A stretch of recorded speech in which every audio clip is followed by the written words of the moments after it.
Military courts میں trial ہونا چاہیے؟ نو، ہم نے یہ کہا، ہمارا جو موقف ہے پارٹی کا وہ یہ ہے کہ قانون کے مطابق ہونا چاہیے. ہم نے یہ، یعنی ہماری پارٹی کی قیادت نے یہ بھی نہیں کہا کہ آرمی ایکٹ کے تحت کرو، یہ بھی نہیں کہا کہ آرمی ایکٹ کے تحت نہ کرو، یہ کہا ہے کہ قانون کے تحت کرو. میرے جیسے لوگوں کے لیے یہ جو فارمولیشن ہے یہ بالکل درست اس لیے ہے، میں سمجھتا ہوں کہ ہاں جب ہم کہتے ہیں کہ قانون کے مطابق، تو آؤ اٹھا کے دیکھ لو.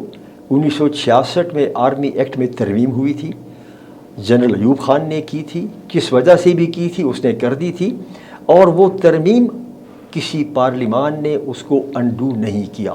اس کا مطلب ہے کہ وہ چیز قانون ہے اس وقت ابھی بھی ہے. لیکن اس میں دو چیزوں پر ہے کہ سویلین کا مقدمہ آرمی کورٹ پہ چل سکتا ہے، وہ ہے ایسپیوناج، جاسوسی، نمبر 2 میوٹنی، بغاوت پر رخسانہ. بغاوت پر رخسانہ. اگر کوئی سویلین انوالوڈ ہے تو اس کا چل سکتا ہے، اور اگر ایسپیوناج ہو، جاسوسی ہو، یہ اس کے اندر ہے.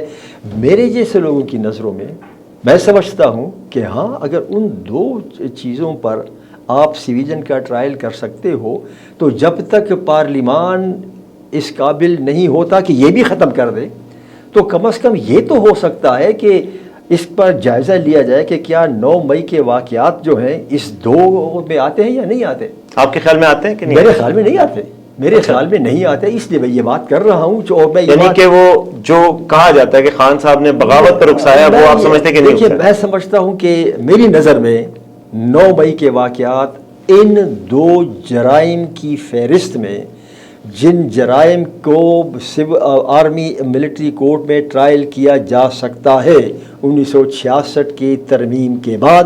وہ ترمیم جس کو اب ختم کیا جانا چاہیے تھا لیکن پارلیمان نہیں کر سکی، تو مان لیا کہ وہ ترامیم موجود ہیں. میں سمجھتا ہوں، میرے جیسے لوگ یہ سمجھتے ہیں کہ ہاں یہ جو 9 مئی کے واقعات ہیں یہ اس میں نہیں آتے. یعنی اعتزاز احسن کا اور لطیف کھوسہ صاحب کا موقف درست ہے؟ وہ صرف اعتزاز احسن اور لطیف کھوسہ تو نہیں.